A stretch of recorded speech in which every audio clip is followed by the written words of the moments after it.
Hi there, this is Phil Simborg from the Backgammon Learning Center.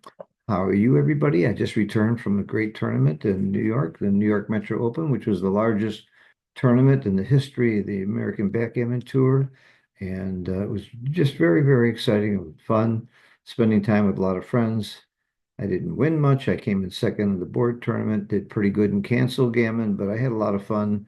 I went pretty far in the last chance, but it wasn't about me. It was a great tournament. I really enjoyed it. My next tournament will be Charlotte. There's a lot of more good tournaments coming up. The reason I'm making this video, though, is because I'm just tired of hearing people tell me how the extreme gammon dice are fixed and that you just can't win because the dice are fixed.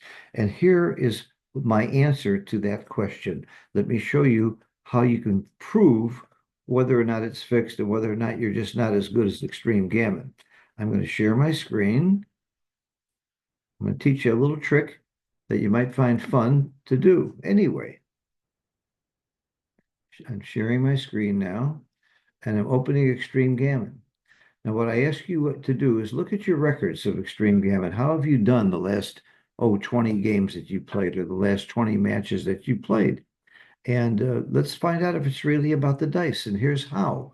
Go to Options, Settings, and don't use Extreme Gammon's dice. Use your own external dice. Put in what you roll by hand. Here's how you do that. Change it from internal dice generator and click on dice entered manually. Have a pair of dice by your side. I do. Listen. Hell, I just dropped it on the floor. That's why I like the internal dice generator. I got to go get the dice now.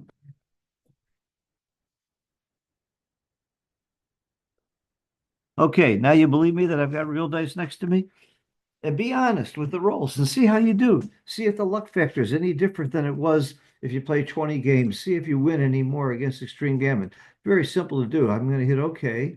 I'm using you always hit apply after you change any of these settings, by the way. I've already hit apply. So I'm all set up. I'm going to play a game against Extreme Gammon by going File, New,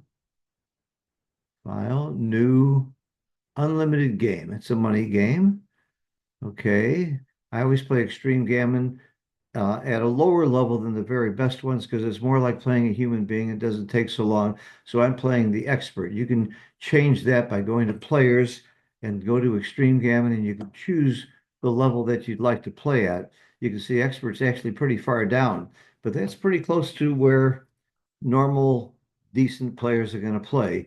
I would never play against the rollers because it takes a little longer and it's going to be perfect. And the other problem with playing extreme gammon at a higher level is it always doubles perfectly at the right time. You know, it's probably doubling right before it lost its market and it's probably still a take. When you're playing the expert or a lower level, it might be doubling too soon or too late, just like a human being. So it's a little more challenging and interesting. Okay, so I'm going to play extreme gammon. And it gave me the opening roll of a 2-1 to start with. And it can have, you usually get set where you can choose the dice, but I already had that roll in. So, all right, so it's Extreme Gammon's turn. I'm going to roll the dice. And I rolled a double four. If it had done that electronically, you'd be screaming now. Okay, now it's my roll. I'm shaking the dice, and I rolled a 6-4. So now I'm going to put in that I rolled a 6-4. And I'm going to play a 6-4. I'm going to close the side panel. I don't want to see what I made a mistake or not. Control Shift uh, F. Control closes that panel. Control Shift N opens the panel again if you want to see if you made a mistake. Okay, so I pick up the dice.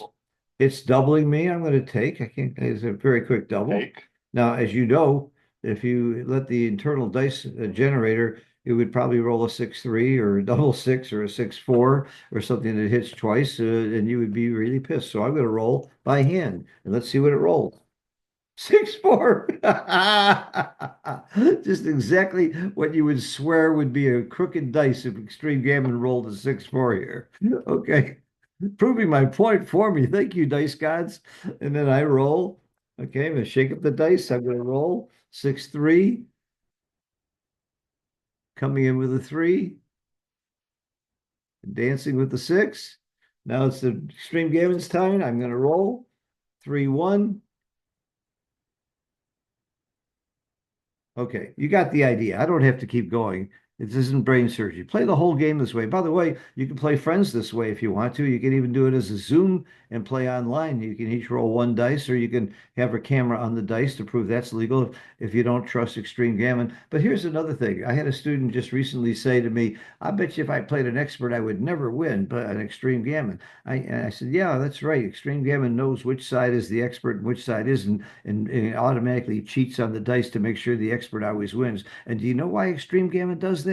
And he said, no. I said, neither do I. There's no friggin' reason in the world for Extreme Gammon to intentionally make the dice skewed and make you lose more or make one guy lose more than the other. It's nuts. And all the studies that have been done have proven that it's fair. Same thing I believe is very true of Backgammon Galaxy and the other online servers. Now, I know once there was a server that rolled too many sixes or too many doubles, and they fixed that. It was a long time ago, and it's all been fixed. And you can take a look at all the dice numbers that have been rolled in the past and run it through, and you'll see that there's nothing past a standard variation. But again, this might be a fun way for you to do it on your own. Hope you enjoy this. Hope you stop. If you really believe the dice are rigged, go ahead, but don't bother me with it because I don't believe it and I don't want to hear it. Thank you. I hope you enjoyed this. Hope you learned something, and goodbye.